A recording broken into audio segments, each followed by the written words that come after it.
Pia anapatikana kwenye mitandao ya kijamii.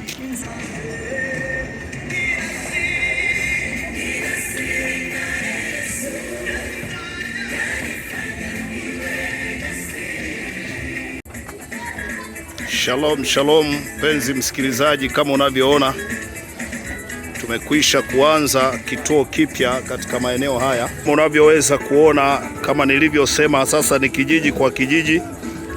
Tunaendelea na huduma katika mji huu. Niwakaribishe watu wote, kituo chetu kitakuwa mahali hapa, mahali unapoweza kupaona. Kwa tutambariki Yesu mahali hapa.